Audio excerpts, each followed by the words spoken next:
Clinical psychologist बनना चाहते हैं, लेकिन आरसीआई इतनी गाइडलाइंस बार बार लेके आ रहा है कि अब बस समझ ही नहीं आ रहा है क्या करें। Hello everyone, welcome to Psykids. मैं हूं मुस्कान और आज हम बात करने वाले हैं कि अब अल्टीमेटली आरसीआई ने हमारे लिए क्या गाइडलाइंस निकाली है क्लिनिकल साइकोलॉजिस्ट बनने के लिए इंडिया में। तो सबसे पहली चीज़ जो ये होती है ना कि बच्चे बहुत कंफ्यूज हैं, एमए क्लिनिकल साइकोलॉजी है या अब एमफिल क्लिनिकल साइकोलॉजी है। तो ना अब हम थोड़ा सा बैक स्टोरी समझते हैं। तो हमारी आई NEP 2020। NEP 2020 हमारी नेशनल एजुकेशन पॉलिसी जो हमारी आई, उसमें हमारी जितनी भी एमफिल की डिग्रीज थी, ठीक है, ना ही सिर्फ साइकोलॉजी में बट किसी भी फील्ड में, इंग्लिश, ह्यूमैनिटीज़, पॉलिटिकल साइंस, कोई भी फील्ड की, उन सब पे रोक लगा दी गई, उन्हें बंद कर दिया गया कि अगर आपको अब आगे परस्यू करना है तो आप अपना PhD का रिसर्च डिग्री परस्यू कीजिए। लेकिन अब दूसरी फील्ड्स में और हमारी जो क्लिनिकल साइकोलॉजी की फील्ड है, उन दोनों में बहुत ज़्यादा डिफरेंस है। क्यों? जो दूसरे फील्ड्स हैं उनकी जो एमफिल डिग्री है, हम उसको ऐसा कहते हैं कि है तो वो हायर डिग्री बट वो रिसर्च ओरिएंटेड डिग्री ज़्यादा हो जाती है। और अगर हम क्लिनिकल साइकोलॉजी की बात करें, एमफिल क्लिनिकल साइकोलॉजी की, तो वो ज़्यादा ना प्रैक्टिकल ओरिएंटेड है। बिकॉज जब आप एक एमफिल ट्रेनी बनते हैं, आप किसी हॉस्पिटल सेटिंग में जाते हैं, तो वहाँ पे आपका बहुत सारा रोल होता है कि आप साइकोलॉजिकल टेस्टिंग सीखते हैं, आप थेरेपी सीखते हैं, ट्रीटमेंट सीखते हैं, जितनी हमारी DSM, ICD, इन सब को आप डिटेल में पढ़ते हैं, डायग्नोसिस करना सीखते हैं एंड साथ ही साथ में आप रिसर्च भी करते हैं। तो ये एक डिफरेंस है हमारी जो एमफिल डिग्रीज हैं और दूसरे के कंपैरिजन में, दूसरी फील्ड्स के कंपैरिजन में। लेकिन फिर अब अगर वो ही रद्द हो जाएंगी तो आगे हम क्या करेंगे? तो आरसीआई ने एक नोटिस निकाला था। ये नोटिस आया था 2024 में, जिसके अंदर लिखा हुआ है कि हमारी जो एमफिल क्लिनिकल साइकोलॉजी है और एमफिल रिहैबिलिटेशन साइकोलॉजी है, वो आगे 2024 से 25 और 2025 से 26 के एकेडमिक ईयर्स तक रेलेवेंट है। उसके बाद वो बंद हो जाएगी। तो क्या इसका मतलब ये हुआ कि अब आप क्लिनिकल साइकोलॉजिस्ट नहीं बन सकते हैं? उसके लिए आरसीआई ने अलग अलग नोटिस निकाले हैं एंड अब जो फाइनल नोटिस है वो है ये डिग्री जो कहती है masters of arts in clinical psychology, RCI regulated programme. ये जो रिहैबिलिटेशन काउंसिल ऑफ इंडिया है, ये ऐसी ही डिग्रीज को मान्यता देता है जिसमें से मास्टर्स ऑफ आर्ट्स यानी MA क्लिनिकल साइकोलॉजी एक डिग्री है।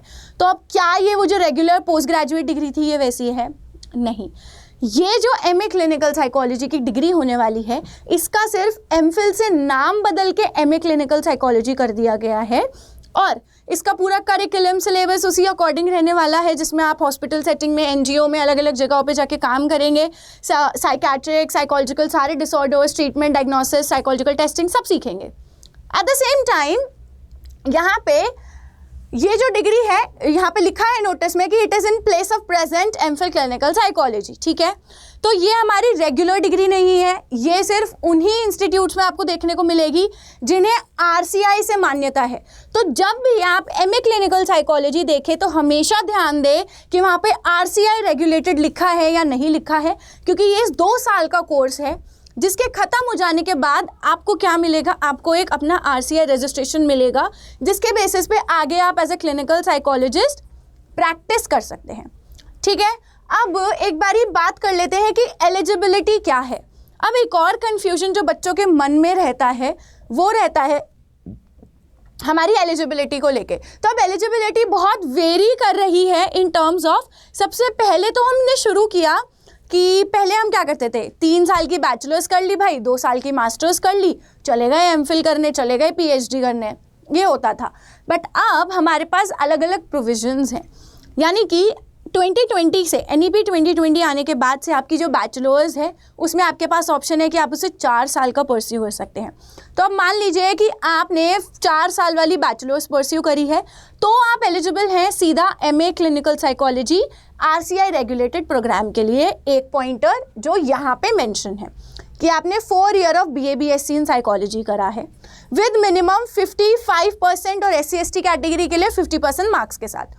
सेकेंड आ जाता है पॉइंट कि अगर आपने मान लीजिए कि आपने 3 साल की बैचलर्स कर ली है, अब उसके बाद आप एक उसमें थे, वेट में थे, इंतज़ार में थे, गैप ईयर लिया है, कुछ भी किया है, तो आप 2 साल की मास्टर्स कर सकते हो या फिर आप एक ब्रिज कोर्स कर सकते हो, 1 ईयर ब्रिज कोर्स अगर आपकी यूनिवर्सिटी वो प्रोवाइड करती है।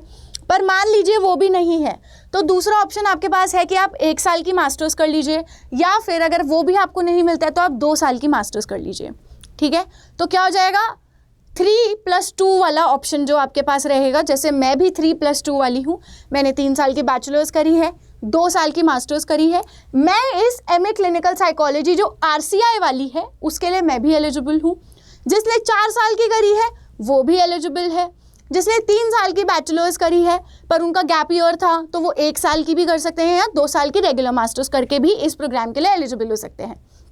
अब जो नेक्स्ट क्वेश्चन आता है बच्चों के पास कि भाई इंस्टीट्यूट्स क्या क्या हैं हमारे, तो ये मैंने कुछ लिस्ट बनाई है। अभी सारे कॉलेजेस ऑफर नहीं कर रहे हैं MA क्लिनिकल साइकोलॉजी। ये कुछ यूनिवर्सिटीज़ हैं, जैसे ये हमारी Manav Rachna university, Gurugram Christ university, Savitri Phule Pune university, Mahatma Gandhi medical college, LPU हो गया। ठीक है, उसके बाद आप सेकंड पेज पे जाएंगे तो आपको और मिल जाएंगे। एमिटी यूनिवर्सिटी के काफ़ी सारे कैंपसेस ऑफर कर रहे हैं ये MA क्लिनिकल साइकोलॉजी वाला, जिससे आप RCI लाइसेंस साइकोलॉजिस्ट बनेंगे और अपनी प्राइवेट प्रैक्टिस स्टार्ट कर सकते हैं।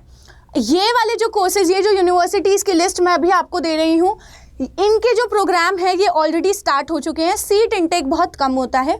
अब बात कर लेते हैं कि आप एलिजिबल हो गए तो नेक्स्ट स्टेप क्या होगा। एलिजिबल हो जाने के बाद नेक्स्ट स्टेप आपका ये रहता है कि आप इंटरव्यू एग्ज़ाम के लिए अपीयर करते हैं। ठीक है, जो एग्ज़ाम का सिलेबस होता है ज़्यादातर वही जो आप किसी भी कंपेटिटिव एग्ज़ाम के लिए प्रिपेयर करेंगे, UGC नेट हो गया, गेट हो गया, तो वही सारी चीज़ें इसमें कवर होती हैं। अलॉन्ग विद दैट आप थोड़ा डिसऑर्डर्स, थेरेपीज़, टेस्टिंग, जो हमारे साइकोलॉजिकल टेस्ट हैं उन पे थोड़ा ध्यान दीजिए, इन्वेंटरीज पे, क्योंकि उनमें से क्वेश्चंस आपको देखने को मिलेंगे। और अपने बेसिक्स तो बिल्कुल क्लियर रखिएगा, जितनी भी हमारी कोर थियोरीज हैं उनके। जब आप अपना एंट्रेंस क्लियर करेंगे फिर आप इंटरव्यू में अपीयर होगे। अब इंटरव्यू जो है वो एक ऐसी चीज़ है जिसके लिए अगेन आपका जो सब्जेक्ट नॉलेज है वही देखा जाएगा, तो उसके लिए भी आप अच्छे से प्रिपेयर कीजिएगा and I hope you get selected. बाकी अगर आपके कोई भी क्वेश्चंस हैं इस पूरे क्लिनिकल साइकोलॉजी के फील्ड से लेके कि आगे अब क्या करना है, कैसे करना है, तो आप मुझे कमेंट सेक्शन में बताइए, मैं उसका जवाब दूंगी। मिलते हैं अगली वीडियो में, बाय बाय।